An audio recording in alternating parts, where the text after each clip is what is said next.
아버지 앞으로 다시 불러주셔서 감사합니다. 하나님이 없어도 살 수 있는 세상 속에서 저희들에게 하나님 아니면 안 되는 믿음을 주시고 주님 앞에 살아가도록 인도하여 주시니 감사합니다.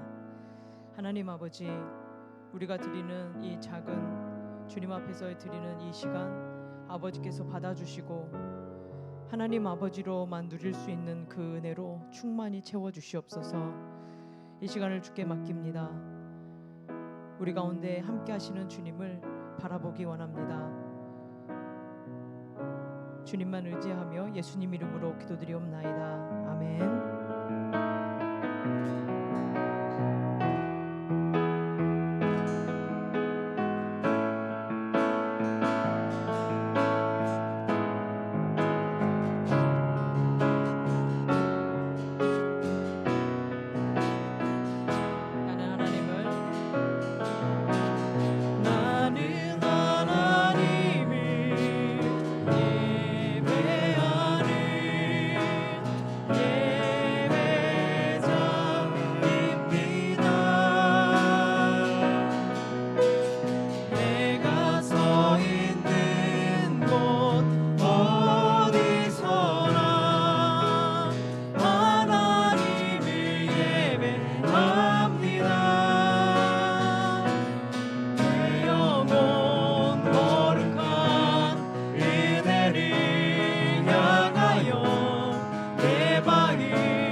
나의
주의 장막을 사모합니다.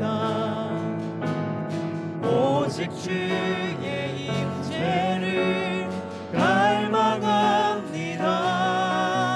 주의 집에서의 하루가 다른 곳의 첫날보다 좋으니 주 사랑 아래 머물러 사랑 노래합니다. 다시 한번 주님 내가 주의 장막을 주님 내가 주의 장막을 사모합니다. 오직 주의 임재를 갈망합니다. 주의 집에서의 하루가 다른 곳의 첫날보다 좋으니 주 사랑 안에 머물러 사랑 노래합니다. 아멘. 나의 평생에 단 한 가지 소원 주의 아름다우심 보며 사랑 노래하는 것 나의 왕 되신 주님의 얼굴 구하며 주 사랑 안에 머물러 사랑 노래하. 한 번 더.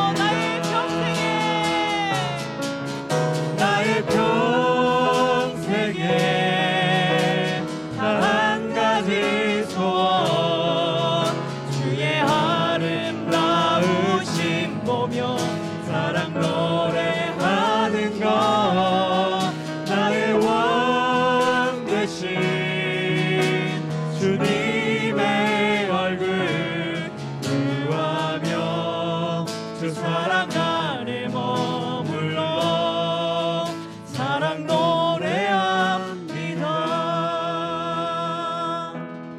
아멘. 우리 하나님 앞에 우리의 삶을 고백하겠습니다. 주님 내 길 잘하시고 주님 일을 잘하시고 내 걸음 하시네.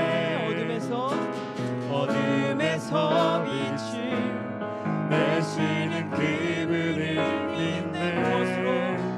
무엇으로 주를 섬길지 어디로 가야 할지 헤매이는 나를 아시고 길을 여시네. 다시 한번 할까요? 주님 내 길을 잘하시고 주님 내 길을 잘하시고 내 걸음 하시네.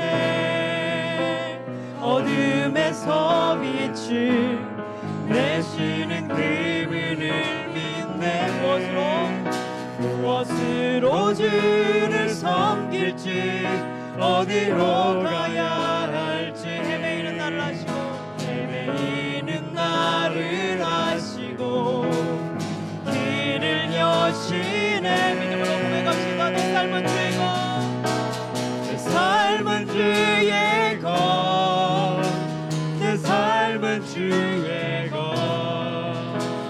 온전한 신뢰를 주께 드리네. 보이지 않아도 믿음으로 걷네. 주 영광 바라보며 주만 따르는 내 삶은 주의 것, 내 삶은 주의 것 주님 내 삶은 주의 내 것입니다. 삶은 주의 것 온전한 신뢰를 온전한 신뢰 주님께만 드립니다. 주께 드리네. 보이지 않아도 믿음으로 걷네. 주 영광 바라보며 주만 다. 한 번 더 우리 믿음으로 고백하겠습니다. 내 삶은 주의 것, 내 삶은 주의 것 나의 삶은 삶은 주의 것 온전한 신뢰를 주께 드리 우리 눈에 보이지 않아도 믿음으로 걷네 주 영광 바라보며 주만 따르네. 우리 시간에 함께 같이 기도하겠습니다.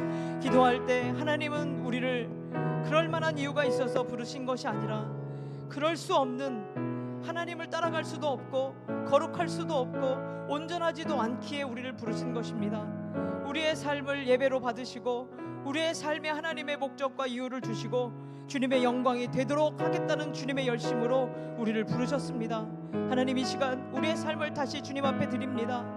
주님을 따라가는 믿음을 우리에게 허락하여 주시고 오직 하나님 말을 섬기는 저희들 될 수 있도록 도와주시옵소서. 우리의 예배를 받아주시고 우리가 약할 때 더욱더 강함 되신 주님, 우리를 붙잡아 주시옵소서. 이 시간 이곳에 하나님의 은혜로 충만하게 하여 주시고 다시 예배가 회복되고 다시 하나님의 말씀이 선포되어지고 다시 하나님을 찬양하는 곳이 될 수 있도록 우리 교회 안에 은혜를 베풀어 달라고, 함께하여 달라고, 말씀을 전하시는 목사님 붙잡아 달라고 같이 함께 기도하겠습니다. 오 하나님 아버지 하나님이여, 우리를 주님 앞에 맡겨드립니다. 오 하나님, 은혜를 내려주시옵소서. 우리의 부족한 믿음을 받아주시고 하나님 아버지가 뜻하시는 모양대로 세워주시옵소서. 아버지 하나님 앞에 다시 우리의 삶을 드립니다. 주님 앞에 맡겨드립니다.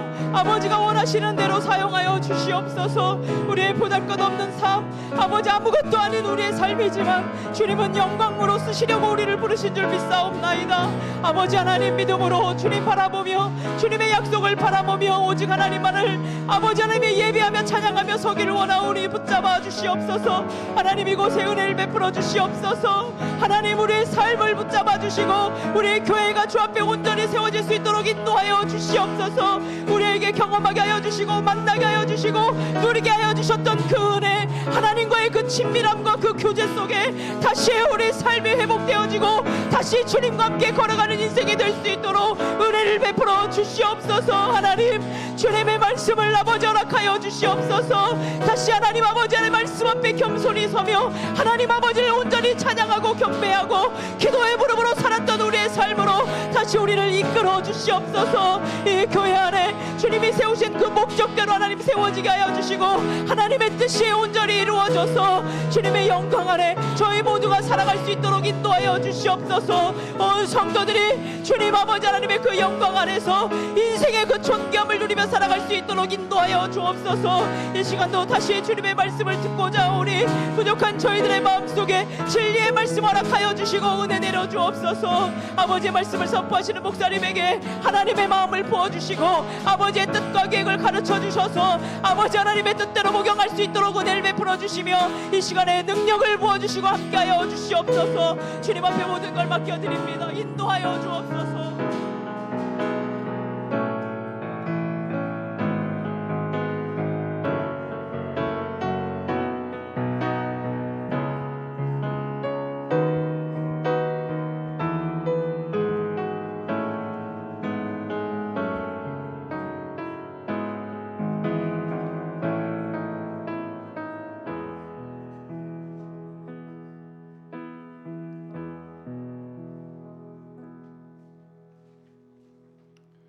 우리를 대표해서 박명신 집사님 기도하겠습니다.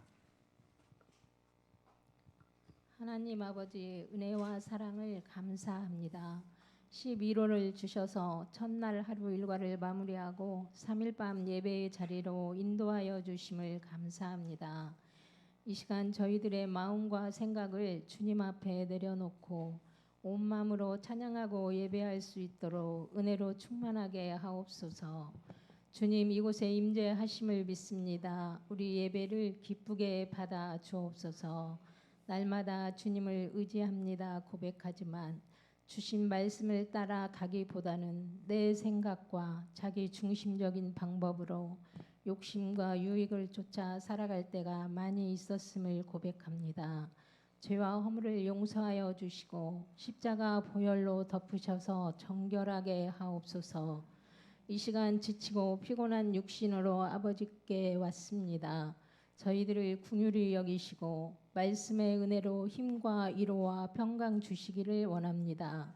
분주한 일상으로 인하여 아버지와 멀어지지 않도록 예배와 말씀과 기도의 자리를 사모하고 깨어 기도하며 주 안에 거하여 주님을 기쁘시게 하는 저희들 되게 하옵소서. 하늘 영광 교회를 붙잡아 주시고 기억하여 주옵소서. 하나님 나라와 십자가 복음의 통로가 되는 교회 되게 하옵소서. 성령님 은혜와 진리로 충만하게 하셔서 말씀이 깨달아지게 하시고 주 예수님을 깊이 만나는 시간 되게 하옵소서. 말씀의 은혜로 치유와 회복을 주셔서 믿음과 순종의 삶 살게 하옵소서. 주님의 사랑으로 교제하고 서로 기도하며 섬기는 교회 되게 하옵소서. 세워주신 각 기관을 기억하사 축복하시고 부흥되게 하옵소서. 좋은 계절에 제1여전도회가 1박 2일로 야유회를 갑니다. 주께서 함께 동행하여 주시고 더욱 주님을 사랑하는 시간 되게 하옵소서. 가고 오는 길도 안전하게 지켜 보호하여 주옵소서. 말씀을 준비하여 단위에 서시는 목사님에게 성령님 기름 부어 주옵소서. 피곤치 않도록 영역의 강건함과 성령의 충만함을 주옵소서. 주신 말씀 잘 깨달아 삶의 자리에서 믿음으로 순종하여 살게 하시고 빛과 소금 되어 하나님의 사랑을 전하는 우리 모두가 되게 하옵소서. 감사드리오며 살아계신 예수님 이름으로 기도하옵나이다. 아멘.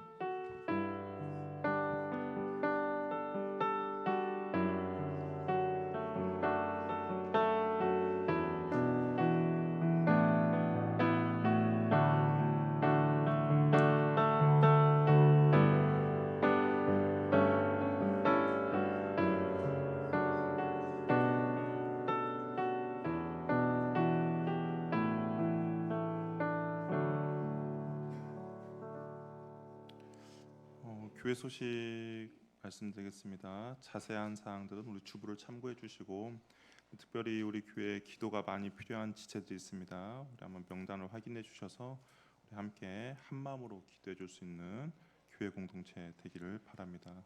오늘 하나님께서 우리에게 주시는 말씀은 창세기 1장 27절에서 28절 말씀입니다.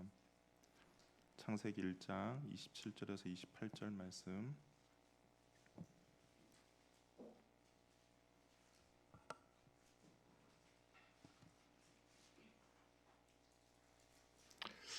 우리 두 절이니까요. 우리 같이 한 목소리로 함께 읽도록 하겠습니다. 27절, 28절 말씀 같이 한번 읽겠습니다. 시작.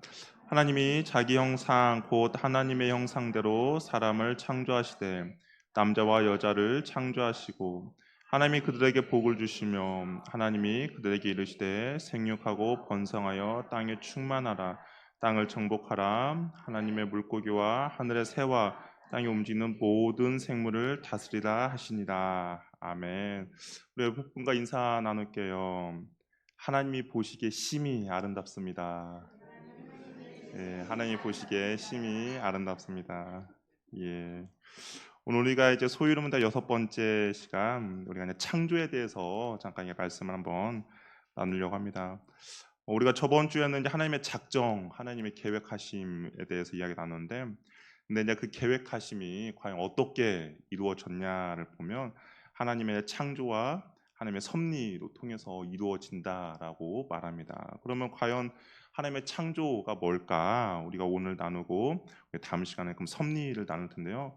하나님의 창조 우리 구문 한번 볼게요. 창조의 이름 무엇입니까? 우리 한번 답해 주시겠습니까? 시작. 모든 것을 무로부터 만드신 것인데 그의 능력의 말씀으로 6일 동안 만드셨고 모든 것이 매우 심히 좋았습니다.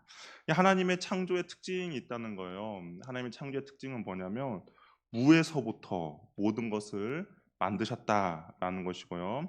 두 번째는 그의 말씀으로 창조하셨다는 것이고 6일 동안 창조하셨고 그 창조의 모든 것들을 뭐라고 말해요? 매우 심히 좋았다라고 이야기를 하고 있습니다. 그래서 히브리서 11장 3절에서는 우리가 그럼 창조를 과연 어떤 관점으로 봐야 되느냐라고 할 때 어떻게 우리가 창조를 바라봐야 합니까? 믿음으로 바라보아야 한다라고 이야기하고 있어요. 어떻게 보면 이 세상은 믿음의 싸움입니다. 우리 진화론, 뭐 빅뱅 이론 그런 것들도 어떻게 보면 믿음인 거죠. 우연히 시작된 어떤 한 폭발로 인하여서 지금의 단계까지 왔다라고 믿는 것과 우리는 무엇이에요? 우연히가 아니라 창조주 하나님께서 이 세상을 만드셨다라는 그런 믿음입니다. 그러니까 이것은 뭐 과학이냐 종교냐의 영역이 아니라 어떤 믿음이냐, 무엇을 믿고 나아가느냐의 믿음의 그런 대결이라는 겁니다. 그리고 시편 33편 9절도 보면 뭐라고 했어요? 그가 말씀하시매라고 이 창조가 이루어졌다라고 이야기를 하고 있습니다. 그러니까 영적 전쟁은 우리가 뭐 흔히 생각할 때 영적 전쟁하면 여러분 어떤 것이 생각나요? 뭐 선과 악의 대결, 그렇죠. 그리고 뭐 마귀와 사단과 하나님 나라의 대결이라고 생각하는데, 근데 실질적인 영적 전쟁은 그것은 것이 영적 전쟁이 아니라 가치관의 싸움이라는 겁니다. 그러니까 내가 가지고 있는 가치관과, 그러니까 우리는 하나님 나라의 가치관을 갖고 있는 거죠. 하나님 나라의 가치관과 세상적인 세속적인 가치관의 싸움이라는 거죠. 그러니까 영적 싸움은 그 사람들이 가지고 있는 가치관을 변화시켜 주는 거죠. 그것이 영적 싸움이고, 어떻게 보면 그 영적 싸움의 첫 출발이 바로 이 창조라는 겁니다. 그들이 가지고 있는 잘못된 가치관을 하나님의 가치관으로, 그 창조가 하나님이 만드셨다는 그 가치관을 변화시켜 주는 것이 영적 전의 첫 출발이 바로 이 창조에서부터 시작된다라고 할 수가 있는 것이죠. 근데 이 창조라는 것은 우리가 이제 생각할 때 성부 하나님의 영역으로만 이제 생각을 합니다. 어떻게 보면 뭐 우리가 그냥 흔히 볼 때는 이렇게 말하죠. 창조에 있어서 성부 하나님은 창조 사역을 하셨고, 그리고 구속, 그러니까 십자가 사역은 우리 예수님이 담당하셨고, 그리고 그 성화의 사역은 성령님이 담당하신다라고 이제 우리가 뭐 흔히 알기 쉽게 그렇게 구분을 하지만, 근데 엄밀히 말하면 성경에서는 이 창조가 그냥 성부 하나님의 사역, 혼자만의 사역이 아니라 삼위 하나님의 사역으로 이루어졌다라고 이야기를 하고 있습니다. 그래서 우리가 보면 성부 하나님께서 창세기 1장 1절 보면 태초에 하나님이 천지를 창조하셨다라고 이야기해요. 그러니까 성부 하나님께서 창조의 주된 사역을 했다라고 이야기를 하고 있습니다. 니하면서 9장 6절도 보면 오직 주는 여호와시다. 하늘들의 하늘과 일월 성신과 땅과 땅의 만물과 바다와 그 가운데 모든 것을 지으셨다라고 이야기하고 있어요. 그러니까 이 창조 사역에 있어서 하나님이 사역을 하셨다라고 이야기하는데, 그런데 성경을 가만히 보면 이 성부 하나님만 천지를 창조하신 그 창조 사역에서만 혼자 일하신 것이 아니라 성자와 성령 하나님도 그 창조 사역에 동참했다는 것을 볼 수가 있어요. 우리 요한복음 1장 1절에서 3절 말씀 우리 한번 같이 한번 읽어보도록 하겠습니다. 같이 한번 읽겠습니다. 시작.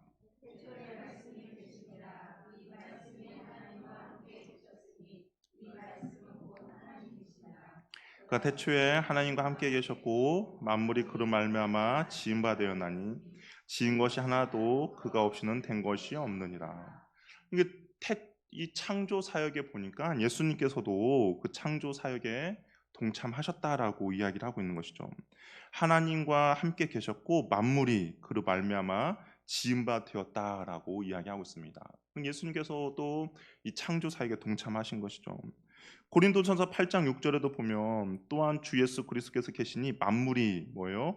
그로 말미암고 우리도 그로 말미암아 있느니라. 그러니까 이 만물이 예수님으로 인하여서 창조되었다라고 이야기를 하고 있다라는 겁니다.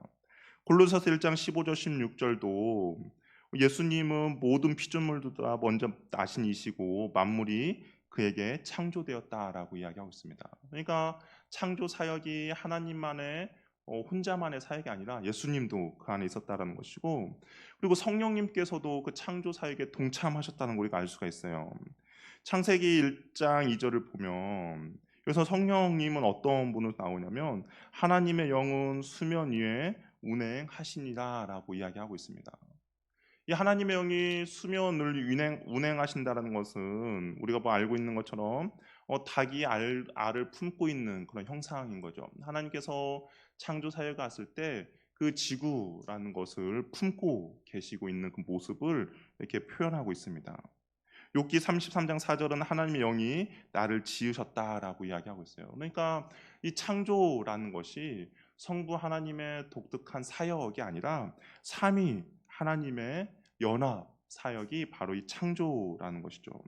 그래서 성부 하나님께서는 말씀하셨고 성자 예수님께서는 그 말씀이시며 성령 하나님은 그 말씀을 효과적으로 온전히 이루신 것을 우리가 볼 수가 있다라는 겁니다.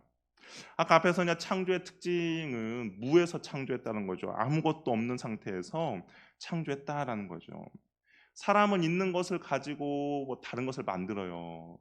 하나님을 이제 본받아서 우리는 우리 나름대로 어떤 창조를 합니다. 그런데 우리의 창조는 있는 것을 가지고 새로운 것을 만들지만 하나님의 창조는 전혀 다르다라는 것이죠.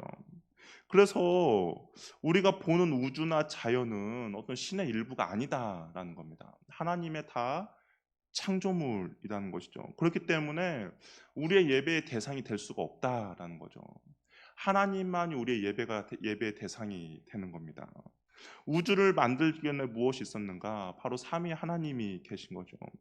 그래서 우리는 어떤 피조물을 놓고도 예배할 수가 없고 예배해서도 안 된다라는 겁니다. 왜냐하면 어떤 피조물도 다 하나님의 창조물이기 때문인 것이죠. 그런데 인간은 그 창조물 중에서도 가장 뛰어난 창조물이라는 거예요. 그런데 가장 뛰어난 창조물이 인간보다 하등한 어떤 자연을 숭배할 수도 없고 예배할 수도 없다라는 것이죠. 그것이 어떤 사람이 돼서도 안 되고 어떤 물질이 돼서도 안 되고 거대하고 화려한 어떠한 것도 될 수가 없다라는 겁니다. 오직 우리의 예배의 대상은 누구예요? 하나님 한 분뿐이라는 것이죠. 왜냐하면 이 세상에 있는 모든 것들은 그의 창조물이기 때문인 것이죠. 또한 창조는 6일 창조가 됐다라는 거예요. 하나님의 창조는 6일 동안 이루어졌습니다. 근데 이 6일이라는 것이 지금 우리로 말하는 6일은 아닌 것 같아요. 지금 우리가 말하는 6일은 아닙니다. 우리가 하루가 지났다는 것을 언제 우리는 하루가 지났다고 말하죠? 하루가 지났다. 해가 떨어지고 자고 일어나면 하루라고 하잖아요. 그런데 왜 여기서 6일이라는 것이 우리가 생각하는 그런 하루의 개념이 아니냐면 우리가 말하는 해와 달은 언제 창조됐습니까? 이 창조의 날짜를 보면 넷째 날에 창조됐죠. 그러니까 우리가 지금 말하는 24시간이라는 의미는 이 넷째 날부터 24시간이지 첫째 날, 둘째 날, 셋째 날은 우리가 말하는 24시간이 아닐 수가 있다라는 거죠. 왜냐하면 우리는 해가 뜨고 해가 다시 떠오를 때 그때 하루인데 그것은 넷째 날부터 시작이 됐기 때문에 그래서 이 6일 창조라는 것은 지금 우리가 말하는 24시간의 개념은 아닐 수도 있다라는 겁니다. 이게 시간이 더 길 수도 있는 거죠. 어떤 사람들은 이게 과학과 이것이 충돌된다라고 이야기하는 사람도 있어요. 왜냐하면 이것을 24시간으로 바라보는 거죠. 24시간으로 바라보다 보니까 이 지구의 연대라든지 뭐 그런 것도 좀 안 맞는 부분이 있어요. 그럼에도 불구하고 우리는 이제 믿음으로 바라보니까 믿음으로 이제 밀어붙이는데 엄밀하게 그냥 과학적으로 따지면 뭐 지질이나 그런 거 따지면 맞지 않는 부분이 있습니다. 그런데 당연한 거죠. 왜냐하면 우리가 말하는 이 6일이 성경에서 말하는 6일이 우리가 말하는 24시간과 다르기 때문입니다. 그 첫째 날에는 이제 하나님께서 보이는 세계와 보이지 않는 세계들을 창조하셨어요. 근데 이제 지구의 모습을 성경에서 뭐라고 표현했냐면 1장 우리가 2절을 보니까 이렇게 표현했어요. 땅이 혼돈하고 공허하며 흑암이 깊음이 있다라고 이야기를 하고 있습니다. 이것은 이제 물과 흙이 뒤범벅된 상태죠. 무질서한 상태로 처음에 그런 것들이 되어 있었다라고 이야기하고 있습니다. 근데 여기서 하나님의 영은 수면 운행하신다라는 것은 아까 말했던 것처럼 성령님께서 그 무질서한 것들을 잘 감싸 안고 계시는 것이죠.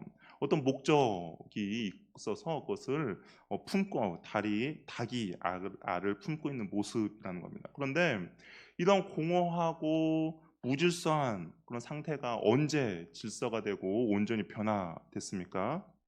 3절에 보니까 하나님이 이르시되 빛이 있으라 하시니 빛이 있었고, 하나님의 말씀이 그 무질서 가운데 선포가 되니까 어떻게 돼서 무질서가 질서를 잡혀갔다라는 거죠. 우리 인생도 마찬가지인 것 같아요. 우리 인생도 어떤 사람은 공허한 인생이 있을 수도 있습니다. 그리고 그 인생이 무질서한 인생이 있을 수 있어요. 정말 너무나 복잡하고 너무나 힘들고 우리가 흔히 말하는 너무 공허하다, 너무 내가 이렇게 비어 있다라는 그 인생이 있을 수도 있습니다. 그런데 그 인생의 변화는 언제 변화가 되느냐? 오늘 우리가 하나님의 창조를 통해서 보면 하나님의 말씀이 들릴 때 그 인생이 바뀌게 된다라는 겁니다. 그렇기 때문에 저와 여러분은 그 하나님의 말씀을 듣는 데 있어서 힘쓰고 애써야 된다라는 거죠. 우리의 인생이 언제 이렇게 무질서한 인생이 될지 모릅니다. 언제 우리의 인생이 공허해질지가 몰라요. 그런데 날마다 하나님의 말씀을 듣는 인생은 공허한 인생 가운데 하나님의 말씀이 채워진다라는 것이죠. 그렇기 때문에 우리가 날마다 말씀을 읽고 묵상해야 하는 이유가 바로 여기에 있다라는 겁니다. 어떤 사건을 인하여서, 어떤 환경의 변화로 인하여서 그런 것들에 대해서 우리가 공허함이 느끼고 정말 혼돈의 시간들이 우리들 가운데 생기는 거죠. 그럴 때 하나님의 말씀이 들리면 우리는 그곳 가운데 하나님의 말씀이 채워진다라는 겁니다. 한번 우리 생각해 보세요. 우리 인생에 방황이 있었잖아요. 우리 인생에 방황이 있었을 때 언제 그 인생의 방황이 끝이 났습니까? 하나님의 말씀이 들렸을 때죠. 예배를 드린다든지 아니면 내가 말씀을 읽는다든지 아니면 어느 무엇을 하고 있을지 모르는데 하나님의 말씀이 갑자기 내 마음 안에 떠오른다든지 하나님의 이 설교 시간 하나님의 말씀을 들렸을 때든지 그럴 때 우리 인생의 방황의 종지부를 찍게 되는 거죠. 왜냐하면 하나님의 말씀이 그 공허하고 무질서한 인생을 온전히 바꾸어 놓을 수 있기 때문입니다. 그래서 하나님께서 이제 그렇게 말씀하셨어요. 첫째 날은 그렇게 해주시고 둘째 날에는 궁창, 하늘을 만드셨습니다. 이 고대인들은 하늘을 크게 세 가지로 생각을 했어요. 하늘에 대해서 우리는 하늘 하면 이제 하나로만 생각하는데 이 당시의 사람들은 하늘을 세 가지로 생각했습니다. 이 하늘을 세 가지로 나눴는데 첫 번째 하늘은 우리가 보는 그런 하늘이에요. 이게 푸른 하늘, 그렇죠? 새들 날아다니고 그런 하늘이 첫 번째 하늘이고, 둘째 하늘은 어떤 것을 둘째 하늘이라고 하냐면 그 하늘 너머 대기권 밖에 우주를 둘째 하늘이라고 했습니다. 셋째 하늘도 있어요. 셋째 하늘은 어떤 하늘일까요?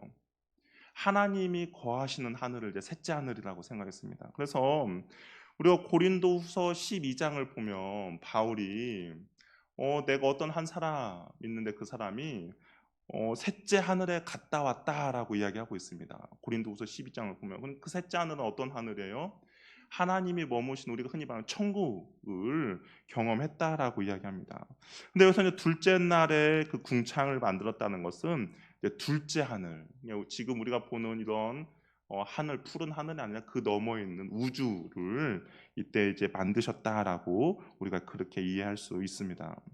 셋째 날에는 육지와 바다를 만드셨고 그다음에 식물을 만드셨어요. 그러니까 사람이 살 수 있는 공간을 하나님께서 만드신 것이죠.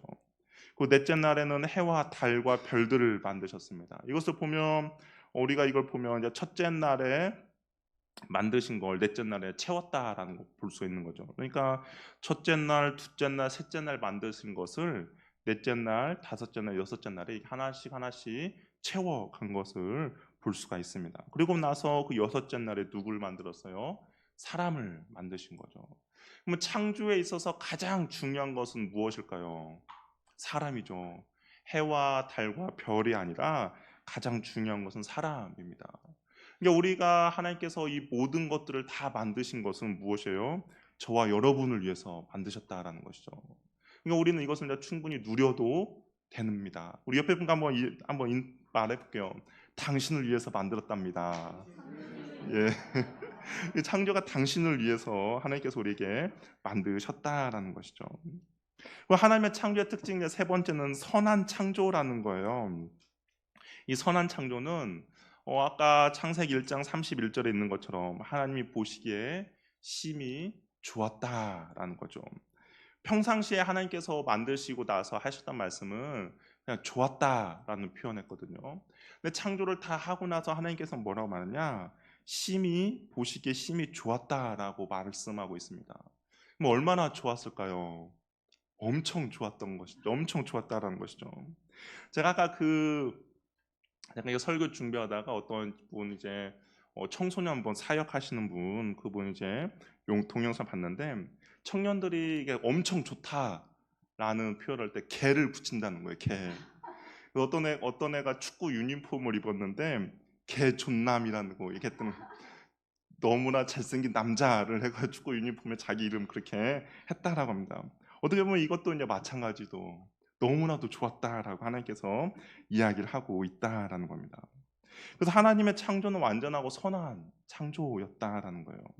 근데 비록 그 하나님의 선한 창조 가운데 이제 죄가 들어와서 여러 가지 보시기에 그런 것들이 하나님이 보시기에 이제 그 심히 좋은 것들이 무너진 상태이지만 그럼에도 불구하고 요한계시록을 이제 쭉 보면 하나님께서 장차 새 하늘과 새 땅을 통하여서 모든 피조물이 회복될 것을 우리에게 말씀해주고 있다라는 거죠. 그러니까 하나님의 창조가 이렇게 아름답고 선하고 그렇게 크고 놀라운 그런 계획 가운데 이루어졌다라고 성경은 이야기를 하고 있습니다.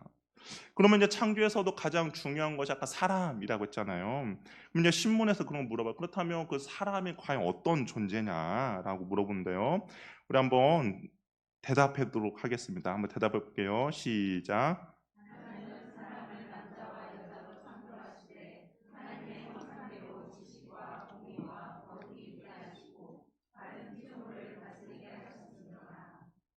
여기서 보면 하나님께서 이제 사람을 창조하셨는데 사람은 그냥 만든 것이 아니라 남자와 여자로 창조하셨다라고 이야기하고 있습니다. 그러니까 이 창조의 섭리를 벗어나는 일들이 지금 많이 일어났죠. 하나님께서는 분명히 성경은 남자와 여자로 창조하셨다는데 지금 이게 타락한 세대는 어떻게 하고 있습니까? 중성을 인정해주는 그런 사회적인 것들이 있는 거죠. 아까 말한 것처럼 이 창조에서 우리가 영적 전쟁을 배울 수가 있다는 겁니다. 바로 가치관의 전쟁인데 지금 세상의 가치관은 이 하나님의 창조에 거스르는 남자와 여자가 아니라 중성을 이제 인정해주는 그런 모습이 나타나는 것이고 또한 하나님의 형상대로 지식과 공의와 거룩이 있고 다른 피조물을 다스리겠다라고 말씀하고 있습니다. 우리 골로새서 3장 10절을 보니까 새 사람을 입었으니 이는 자기를 창조하신 이의 형상을 따라 지시제까지 새롭게 하심을 입은 자니라. 저와 여러분이 하나님의 형상을 따라서 새롭게 된 존재라고 성경은 이야기를 하고 있는 것이죠. 인간은 진화의 결과물이 아니라 창조의 면류관이라는 것이죠.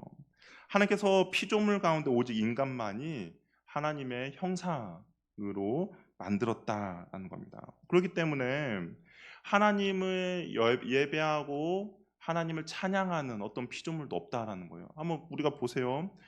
개들이 모여서 찬양, 하나님 예배하는 것도 없습니다. 어떤 동물들이 모여가지고 하나님 예배하는 것도 없어요. 오직 하나님의 형상으로 지음받은 인간만이 하나님을 찬양하고 하나님을 예배할 수 있는 존재라는 것이죠. 근데 진화론자들은 어떻습니까? 진화론자들은 이 세상이 그냥 우연히 만들어졌다라고 이야기해요. 우연히 만들어졌고 그렇기 때문에 우연히 만들어졌기 때문에 인간이 어떤 특별한 존재가 아니다라고 이야기를 하고 있는 것이죠. 그러니까 그들에게 있어서 진화론자들에게 있어서 인간의 생명의 존중은 그렇게 찾아볼 수가 없는 거예요. 그냥 강한 사람 그리고 그 강한 사람을 통하여서 뭔가 또 다른 것들을 문화를 만들어내는 것들이 더욱더 좋은 것이지 막 하등하고 그런 것들에 대해서는 별로 소중하게 생각하지 않는다라는 겁니다. 그렇기 때문에 이 낙태에 대한 문제들도 동일한 거죠. 우리 기독교인에게 있어서 낙태는 무엇입니까? 생명이잖아요. 생명이기 때문에 그 낙태에 대해서 우리는 소중하게 생각을 하는 거예요. 그런데 이 진화론을 추종하고 따르는 가치관이 있는 사람들은 어때요? 낙태에 대해서도 별로 소중하게 생각하지 않는 것이죠. 만약에 더군다나 그 아이가 뱃속에 있는 아이가 어떤 장애를 갖고 있다. 그럼 어떻습니까? 그 아이는 세상에 태어나지 않아도 그냥 쓸모없는 존재라고 생각을 하는 것이죠. 진화론을 추종하고 있는 사람들은. 그런데 우리는 그렇지 않다라는 거죠. 이 한 생명이 하나님으로부터 창조되어 있는 소중한 생명이라는 거죠. 하나님의 형상을 따라 창조된 존재이기 때문에 그의 육체가 장애가 있든지 그는 소중한 존재라서 우리는 그 낙태에 대해서도 그리스도인들은 당당하게 반대라고 이야기를 해야 한다라는 겁니다. 그래서 하나님의 형상에 따라 창조되었다는 성경 진리에 우리가 기초할 때 비로소 인간에 대한 존엄성과 인간에 대한 가치를 우리가 온전히 바라볼 수가 있다라는 거죠. 그러면 이제 하나님의 형상이란 뭐냐라는 질문이 생길 수가 있어요. 뭐 하나님의 형상에 대해서도 막 어렵게 이야기를 많이 할 수가 있습니다. 그런데 하나님의 형상에 대해서는 그냥 간단하게 말하면 이거예요. 하나님과 교제할 수 있는 특권을 가진 것이 하나님의 형상이라는 겁니다. 우리가 하나님의 위대하심을, 하나님과 교제함으로써 하나님의 위대하심을 아는 거죠. 그리고 하나님을 찬양하고 하나님을 예배하고 하나님께 영광 돌리는 거죠. 우리가 하나님과 교제한다는 것이 무엇입니까? 예배이죠. 우리가 이렇게 모여서 하나님을 예배하고 찬양하는 것도 우리가 하나님의 형상을 닮아 창조되었기 때문입니다. 이것이 하나님과 교제함이죠. 그것이 바로 하나님의 형상을 따라서 하나님이 인간을 창조하셨다라는 거죠. 그런데 이 하나님의 형상이 이 죄로 말미암아서 어떻게 했어요? 하나님의 형상이 훼손됐습니다. 그래서 하나님을 예배해야 될 인간들이 하나님을 예배하지 않고 다른 것들을 예배하기 시작했습니다. 하나님만을 찬양하고 하나님만을 교제해야 될 인간들이 이 죄로 인하여서 하나님의 형상이 파괴되다 보니까 하나님이 아닌 다른 것들을 섬기고 다른 것들 따르며 다른 것들 예배하는 그런 존재로 변화된 것이죠. 그런데 그런 우리의 그런 형상들이 어떻게 됐습니까? 예수님을 인하여서 회복이 된 것이죠. 예수님을 인하여서 회복이 돼서 우리는 어떻게 해요? 다시 하나님을 예배하고 찬양하는 그런 존재로 우리가 형상을 회복되어 가고 있다라는 겁니다. 그래서 저와 여러분들은 그 하나님의 형상을 회복되어 가고 있는 존재라고 할 수가 있는 것이죠. 그렇기 때문에 우리는 하나님과의 이런 교제함, 하나님과 예배함에 있어서 우리는 어떤 것도 타협할 수가 없다라는 겁니다. 나의 삶의 우선순위가 하나님의 예배함이 되어야 하고요. 하나님과 교제함이 우리의 삶의 우선순위가 되어야 한다라는 것이죠. 그리고 하나님과의 그 예배 가운데 하나님께서 우리의 예배를 이제 받으시겠죠. 하나님께서 우리의 예배를 받으시면 하나님께서 우리에게 은혜를 베풀어 주십니다. 그냥 그래 나는 신이기 때문에 너희들만 예배를 받을 거야 라고 하면서 가만히 있는 것이 아니라 하나님께 우리가 온전히 신령과 진정으로 예배를 드리면 하나님께서 그 예배를 받으시죠. 그러면 하나님께서 우리에게 어떻게 하냐? 그 은혜를 베풀어 주신다라는 겁니다. 하나님의 은혜는 우리의 삶 가운데서 어떻게 나타납니까? 하나님의 인도하심과 하나님의 개입하심으로 나타나는 거죠. 내가 신령과 진정을 하나님께 예배를 드렸어요. 그때 하나님께서 우리의 예배를 기뻐 받으셨어요. 그러면 이 예배당을 나갈 때 하나님께서 나에게 하나님의 도우심을 허락해 주는 거죠. 그럼 내가 한 주 동안 하나님의 도우심을 경험하고 하나님 은혜를 경험하고 옵니다. 그럼 다시 또 예배당 왔을 때 너무 감사하잖아요. 한 주 동안 하나님께서 나를 지켜주시고 보호해주시고 인도해주시면 감사하니까 내가 또 하나님께 어떻게 예배드려요? 신령과 진정으로 감사하면 또 예배를 드리는 거죠. 그럼 하나님께서는 또 어떻게 하십니까? 우리가 또 은혜를 베풀어 주시는 거죠. 그러니까 이것이 계속적으로 반복된다라는 거예요. 내가 예배가 무너졌다는 것은 내가 하나님의 은혜가 단절됐다라는 거죠. 하나님의 은혜가 단절되면 그럼 어떻습니까? 한 주 동안의 나의 삶이 피폐해지는 거죠. 왜냐하면 하나님이 나에게 은혜를 주셔야 내가 하루도 그 힘을 내서 내가 살아가는데 하나님의 은혜가 단절되니까 그럼 내 삶이 피폐해지는 거죠. 그러면 그 피폐해진 삶을 가지고 우리가 또 주일날 예배에 오면 어떻겠습니까? 온전한 예배가 드려지지 않는 거죠. 그렇기 때문에 우리가 이 예배에 있어서 정말 어떤 것과 타협해서는 안 된다라는 겁니다. 내가 하나님 앞에 온전히 전심으로 예배 드릴 때 하나님께서 우리의 예배를 받아주시고 기뻐 받으세요. 그러면 그 기뻐 받으시는 근거로 우리의 삶 가운데 은혜를 베풀어 주시고 우리는 그 은혜를 가지고 또 한 주 동안 살아가고 그러면 또 와서 그 주님께서 주신 은혜가 너무 크기에 감사함으로 우리는 또 주님을 찬양하며 예배할 수가 있다라는 겁니다. 그렇기 때문에 우리가 하나님과의 예배에 있어서 다른 어떤 것과도 타협하지 않고 온전히 하나님만을 예배하는 그런 존재가 되기를 바랍니다. 아까 하나님께서 그냥 우리를 보시기에 심히 좋았다라고 이야기하고 있어요. 우리 스바냐 3장 17절 말씀을 한번 같이 읽어보도록 하겠습니다. 한번 읽어볼게요. 시작.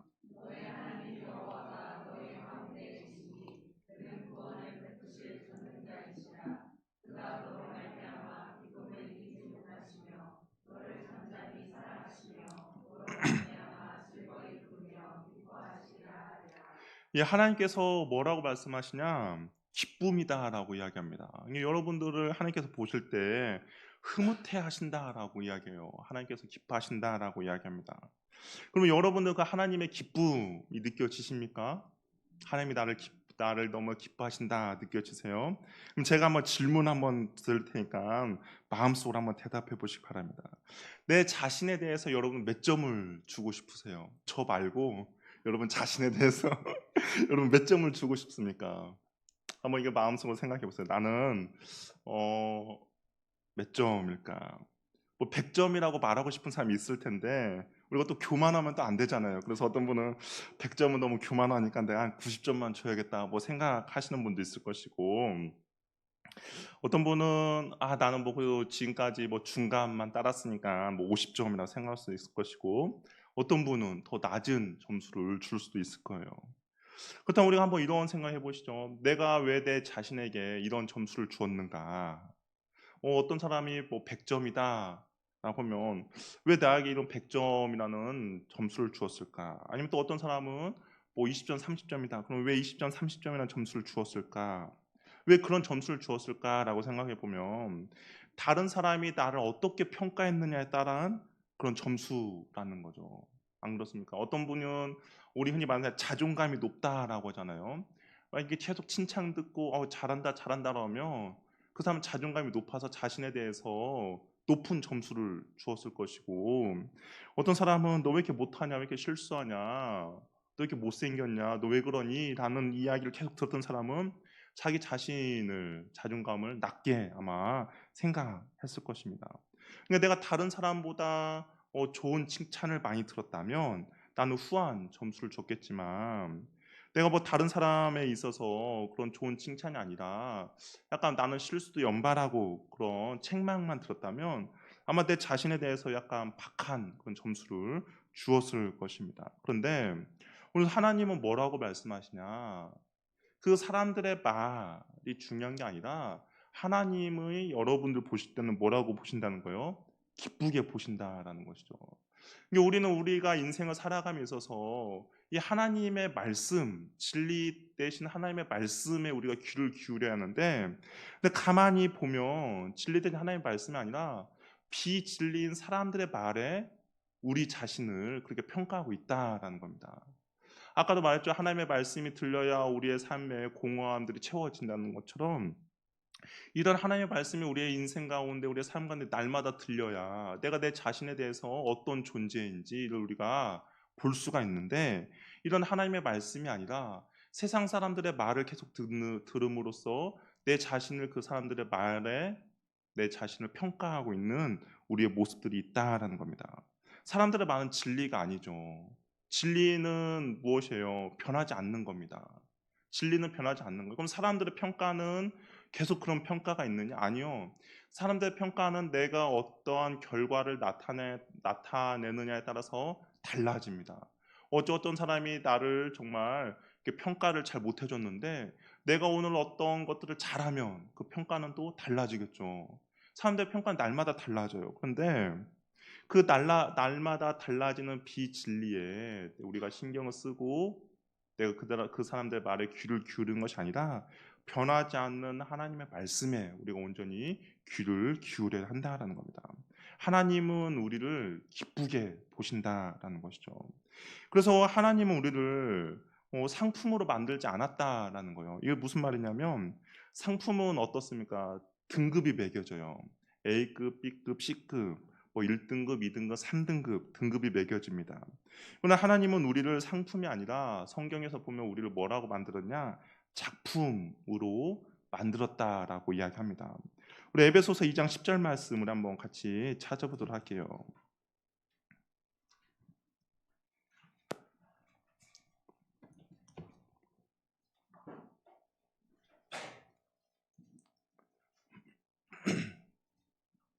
에베소서 2장 10절 말씀을 한번 같이 읽어보도록 하겠습니다.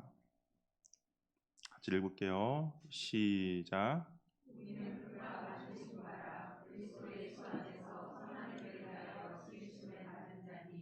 이 일은 하나님이 전에 예비하사 우리로 그 가운데 행하게 하려 하심이라. 여기서 보면 우리는 그가 만드신 바라, 이 만드신 바라라는 것이 우리 포에마라고 하는데 작품, 걸작품이라는 겁니다. 그러니까 하나님께서는 우리를 어떤 상품으로 만든 것이 아니라 작품으로 만드셨다라는 거죠. 작품은 어떻습니까? 작품은 비교하는 것이 아니죠. 만약에 피카소가 어떤 뭐 그림을 그렸을 때 뭐 피카소 이 그림은 뭐 A급, 저 그림은 B급, 저 그림은 C급 그렇게 나누잖아요. 그러니까 작가가 누구냐에 따라서 작품들이 매겨지고 대신에 다름은 있는 거죠. 이 작품의 특징들은 분명히 다릅니다. 그러나 그 작품의 가격이라든지 그런 것들은 동등하다라는 거죠. 누가 했느냐에 따라서. 하나님도 우리도 마찬가지라는 거예요. 하나님도 저 여러분 어떤 상품으로 해서 너는 A급이고 너는 B급이고 너는 C급이야 라고 한 것이 아니라 어떻게 해요? 작품으로, 걸작품으로 만들었다라는 겁니다. 그렇기 때문에 저와 여러분의 그런 어떤 그런 등급이 매겨지는 것이 아니라 저와 여러분의 어떤 특징들이 다르게 하나님께서 만드셨다라는 거죠.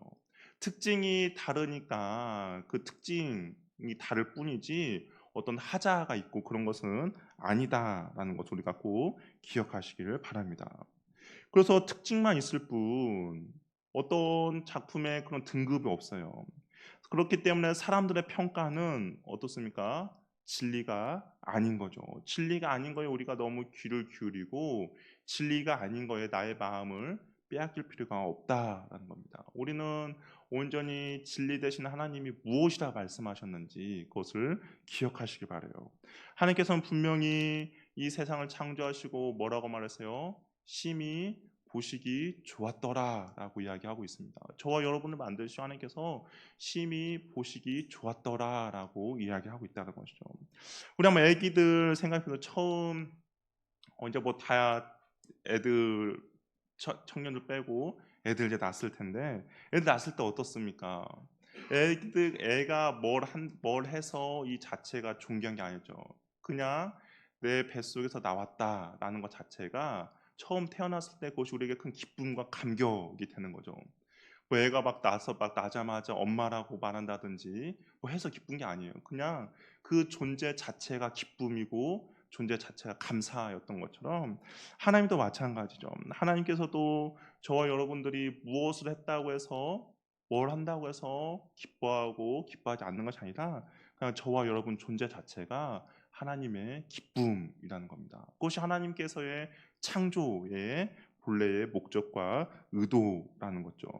그렇기 때문에 우리는 진리가 아닌 것에 우리의 마음을 빼앗기지 마시기를 바랍니다. 그리고 내 자신에 대해서 당당하게 하나님께서 보시기 좋았고 하나님께서 내 존재에 대해서 기뻐하신다라는 것을 우리가 마음속에 새겼으면 좋겠습니다. 그가 스바냐 3장 17절 말씀을 보면 너희 하나님 여호와가 너희 가운데 계시니 그는 구원을 베푸실 전능자시다. 그가 너로 말미암아 기쁨을 이기지 못하며 너를 잠잠히 사랑하시며 너로 말미암아 즐거이 부르며 기뻐하시리라. 여러분 존재 자체가 주님의 기쁨이 되는 겁니다. 그런 하나님의 사랑을 깨닫는 은혜가 저와 여러분에게 있기를 바랍니다. 하나님이 나를 어떻게 평가하는 것이 중요한 것이지 사람들의 평가에 나의 감정과 나의 생각을 빼앗기지 마시고 하나님의 평가에만 내가 그 평가에 귀를 기울이며 그 말씀을 붙잡고 나아가는 은혜가 있기를 바랍니다. 이렇게 찬양하며 우리 함께 기도하는 시간 갖도록 하겠습니다.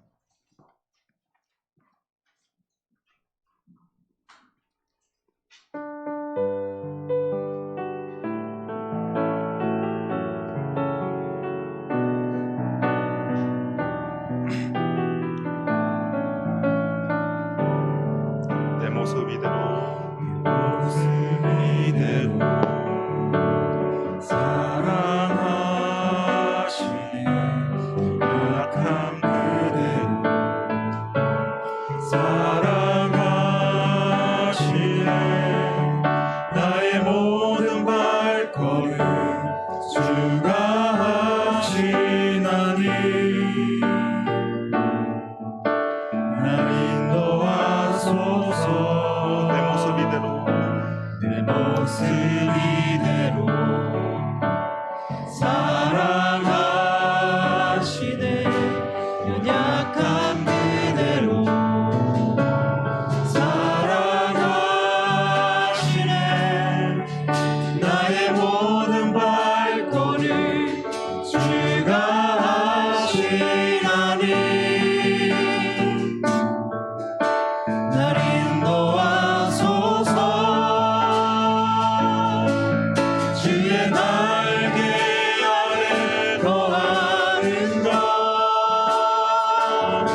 은혜 주와 함께 동행하느니 주의 날개 아래 거하는 것 주의 임재 아래 거하는 것 나의 가장 큰 소망 나의 가장 큰 은혜 주와 함께 동행하느니 다시 한번 고백하여 내 모습 이대로 내 모습 이대로 사랑하시네 연약함 그대로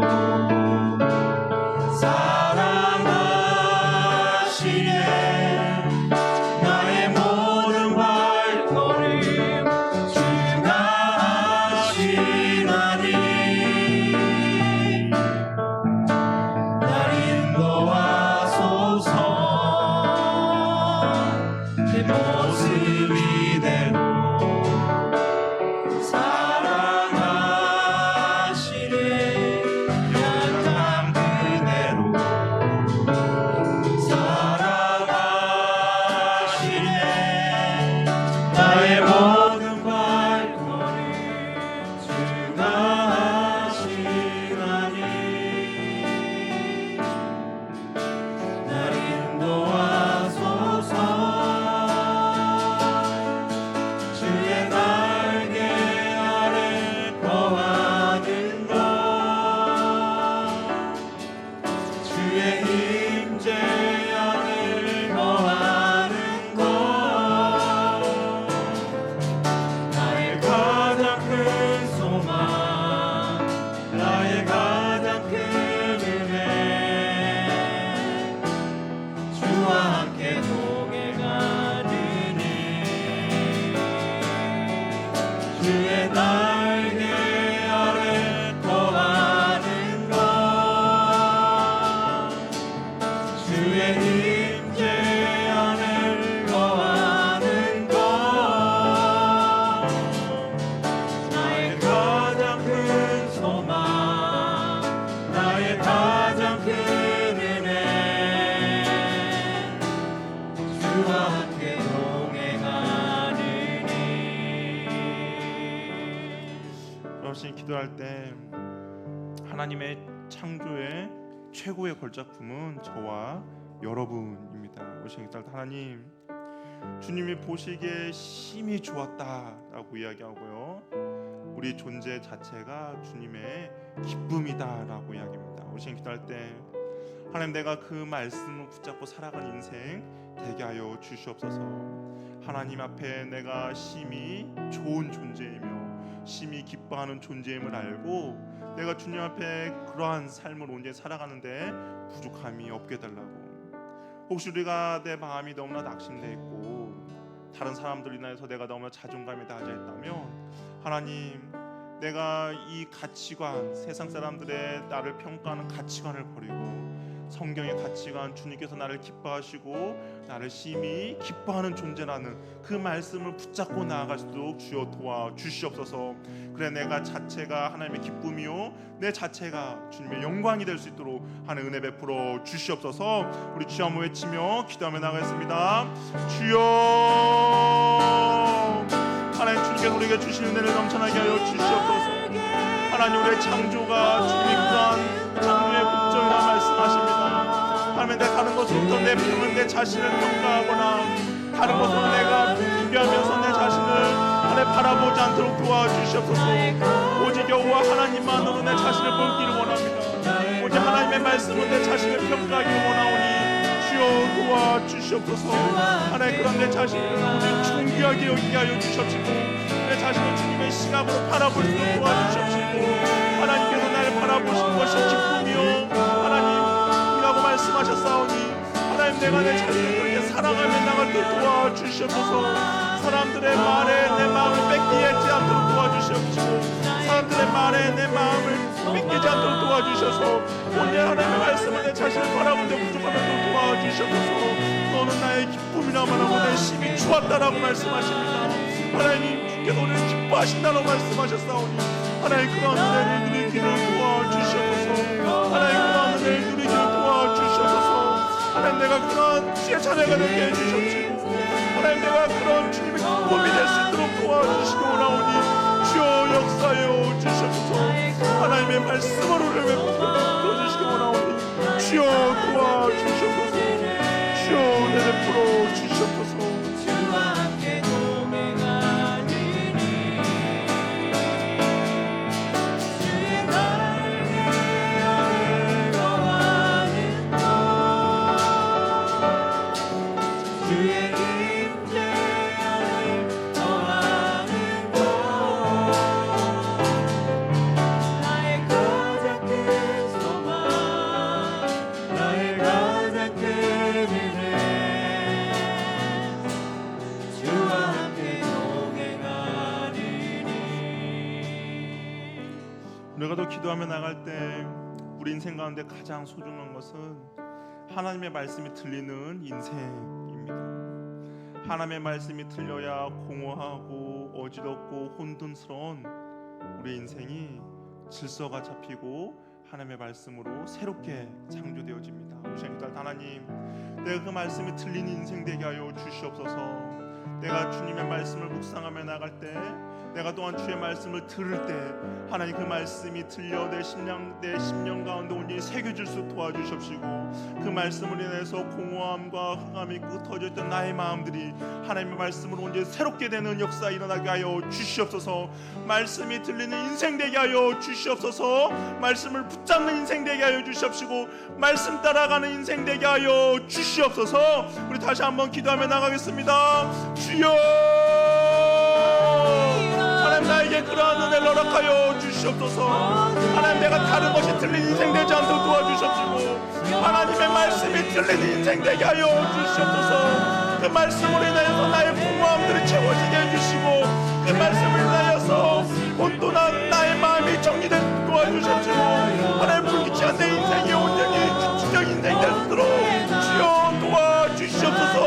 하나님 그런 말씀을 붙잡는 인생 되게 해주시고 말씀이 들린 인생 되게 하여 주시옵시고 말씀을 쫓는 인생 되게 하여 주시기 원하오니 하나님 도와주시옵소서.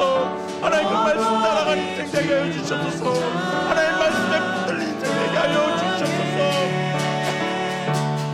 하나님 우리가 말씀을 묵상할 때마다 하나님 그 주님의 속삭임이 들리게 하여 주시옵시고 하나님 우리가 주의 말씀을 들을 때마다 하나님 그 말씀이 나의 심령 가운데 심겨질 수 있도록 주여 도와주시옵소서.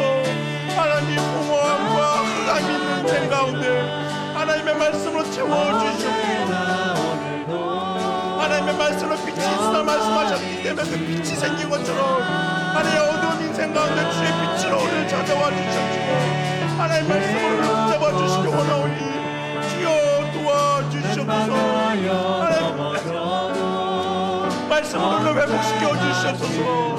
말씀으로 우리를 고쳐 주시옵소서. 말씀으로 우리를 채워 주시옵소서.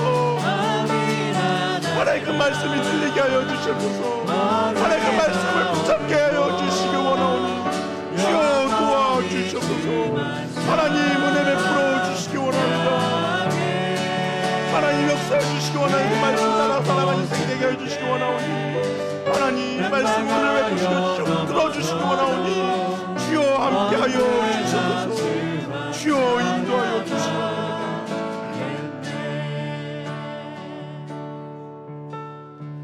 하나님께서 우리를 하나님의 형상으로 창조하였다고 했습니다. 이 하나님의 형상은 하나님과 교제할 수 있는 그런 특권을 우리에게 허락해 주셨다라는 것이죠. 그 시간 기다릴 하나님, 주님께서 나에게 주신 이 예배하는 이 태도와 모습과 이 예배의 자리를 내가 온전히 사수한 은혜를 허락하여 주시옵소서. 내가 하나님께 온 마음과 정성을 다해 예배할 때 하나님 우리의 예배를 받아주시고 하나님의 은혜를 내 삶 가운데 부어달라고, 그래서 내가 한 주 동안 그 주님의 은혜로 살아가서 다시 주님 앞에 감사와 찬양과 영광 돌리며 온전히 그것이 우리의 삶을 하나님 나아갈 수 있게 해달라고, 예배하는 삶이 예배하는 자가 되게 하여 주시옵소서. 하나님을 찬양하는 자가 되게 하여 주시옵소서. 하나님께 영광 돌리는 자 되게 하여 주시옵소서. 온 마음과 정성 다해 주님을 예배하는 그런 예배가 되길 원하오니 주여 우리의 예배를 받아 주시옵소서. 우리 다시 한번 기도하며 나가겠습니다. 주여, 하나님, 내가 그런 예배자가 되기를 원합니다. 하나님, 우리의 예배를 받아 주시옵소서. 내가 내 삶 가운데 가장 중요한 거 하나님께 예배하는 예배자가 되겠사오니 하나님, 우리의 예배를 받아 주시옵소서. 그 예배 가운데 하나님의 기쁨을 누리게 해주시옵시고, 예배 가운데 내가 하나님을 즐거워하게 해주시옵소서. 예배를 통해서 주님이 주신 감동과 예배 주신 하나님께서 그 기쁨을 누릴 수 있도록 주여 도와주시옵소서. 내가 온 마음과 정성과 능력을 다해 하나님께 온전히 예배드리기 원하오니 주는 우리의 예배를 기뻐 받아 주시옵소서. 예배 가운데 주께서 임자여 주시옵소서. 예배를 주님께 기뻐 헌장하여 주시옵소서. 내 우리 인생 가운데 주님의 은혜가 있기를 원합니다.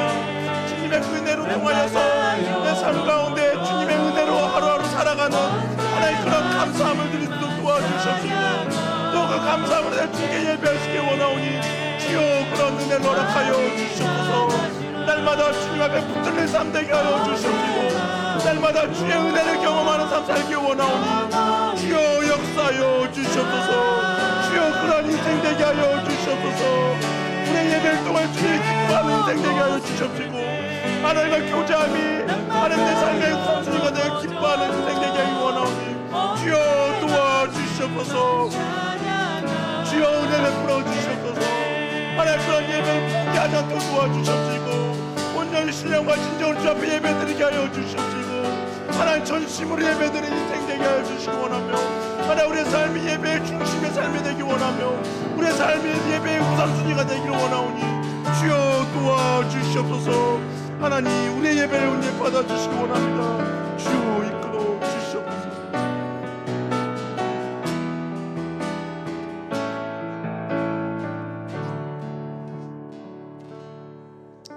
우리 마지막으로 우리 옆에 있는 지체들 위해서 한번 같이 기도했으면 좋겠습니다. 우리 옆에 지체 가운데 정말로 하나님의 은혜가 필요한 지체들이 있습니다.